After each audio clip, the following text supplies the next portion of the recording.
We want to interject something here, because if you can hear this, it speeds things up for you. That distance between where you stand and where you want to be can be shorter. So consider this. Everything is about focus. The law of attraction responds to the vibrational frequency of your attention, of your meaning, of whatever it is you are flowing. Your emotions match it to help you to understand that. If you've been listening to us for a while, you get all of that. But this is the point that we want to make right here. Yes, when you focus and keep attention on something, it's going to come to more manifestation and more and more and more and more. Oh, we're pausing for dramatic effect because we really want you to hear this.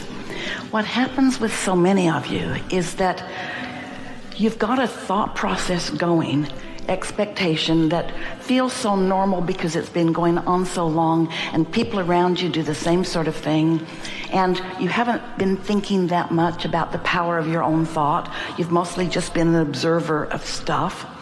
So you've had the fire on, and it's becoming more and more. Esther's exact thoughts were, that water had to get this hot before it could get this hot, before it could get this hot, before it could get this hot. And there was something about the realization of the incremental trending, becoming more, becoming more, becoming more, that hit a place in Esther's understanding that had not been touched quite that well before. So here's the thing that we really want you to hear.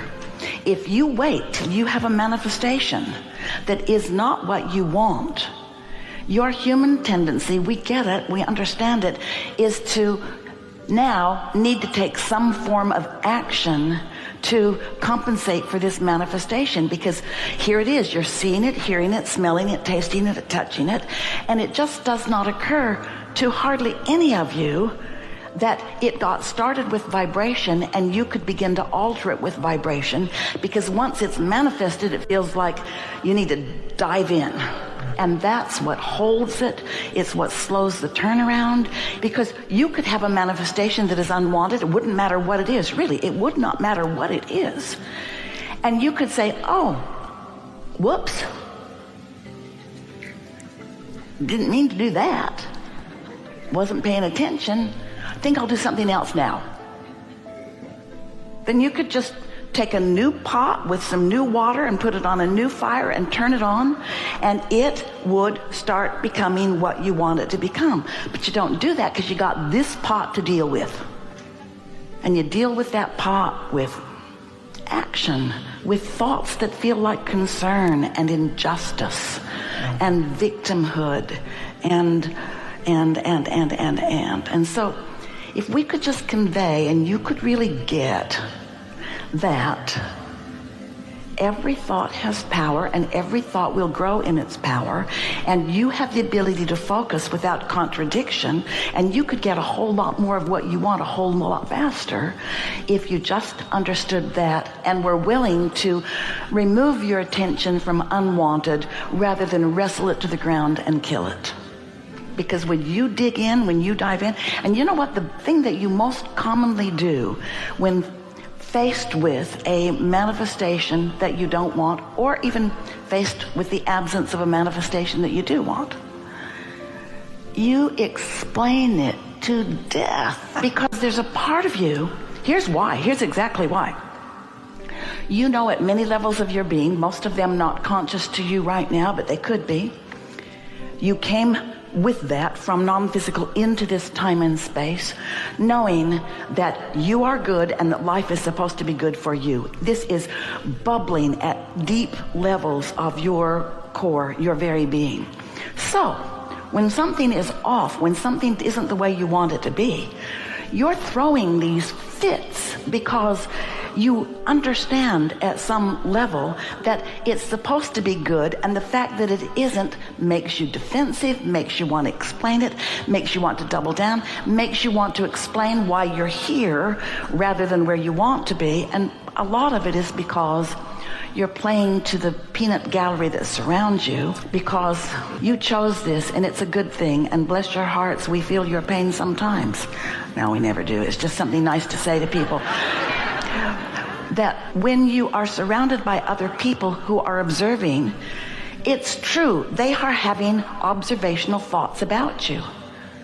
And something in you makes you feel like you need to explain to these observers around you why you're standing here in this place. But it causes you to go on and on and on and on and on.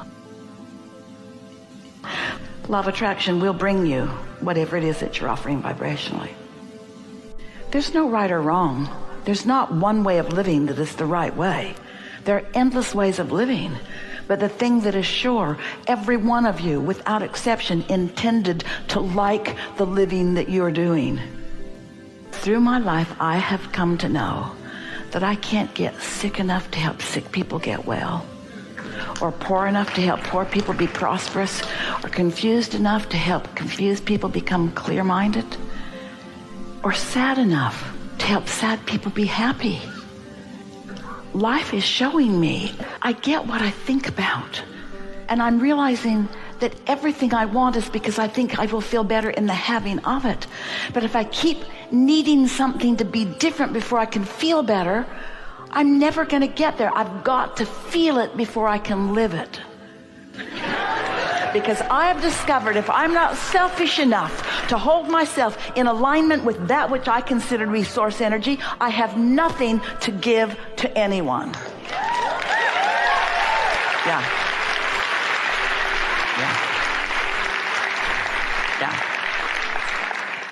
When something didn't go the way you wanted it to, at very deep levels, you know, something's really jacked up here. I'm supposed to feel good and my life is supposed to go the way I want it to. And then you get defensive and you try to explain, well, why that happened, how that came about, who was involved in it, what happened, what went wrong. And we say, we love you so much, but blah, blah, blah, blah, blah, because none of that is taking control of the way you feel. That's just giving a historical documentation of what is, and there's a whole lot going on.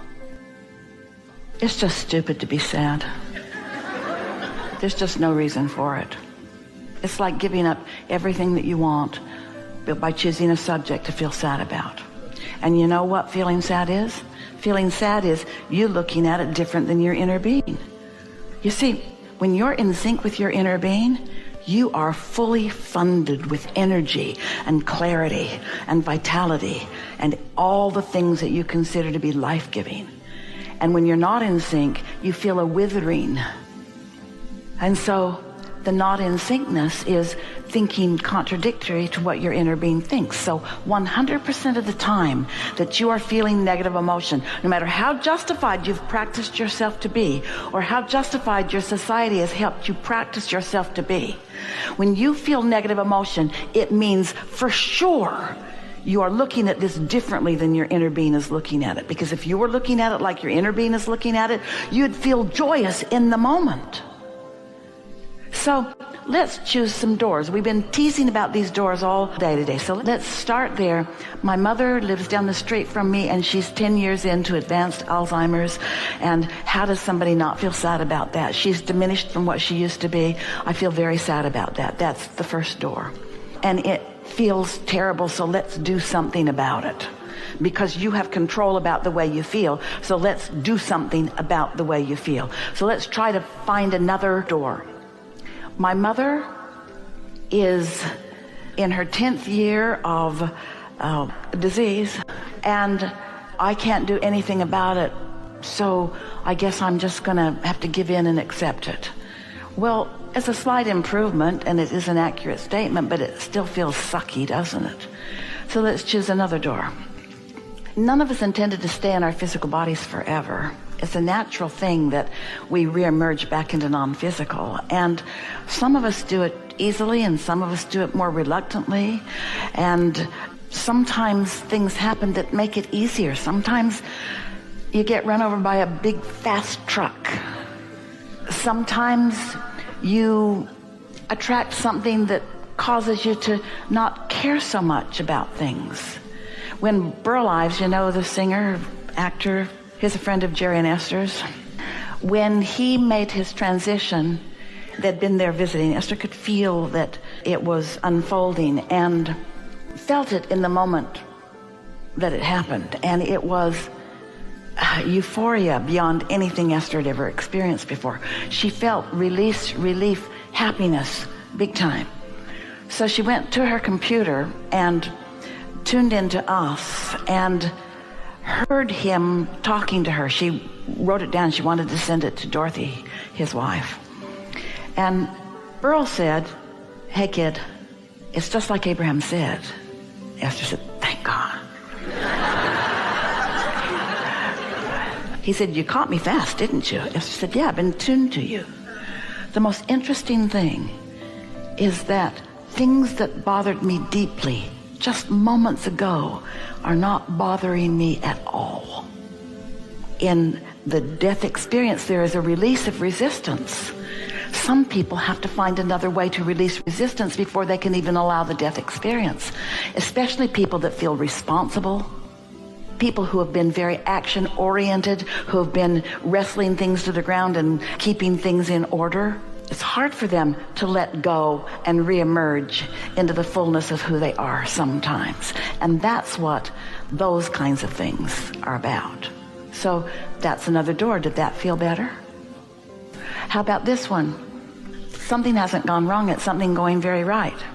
How about this one? My mama's doing something that we're all doing, and she's doing it in her way. Path of least resistance. Good for you, Mom. I support you in every part of this. How about this? My mom had to do something sort of extreme to not worry. Maybe I don't have to do something quite so extreme to not worry. See what we're getting at? Yeah. When you feel negative emotion, the first thought you want to have is, am I going to put up with this? Why do you put up with sadness? Why don't you do something about it? Why do you keep the pot boiling? Why do you keep the fire on under that sadness? After Jerry made his transition, Esther felt sad for a long time.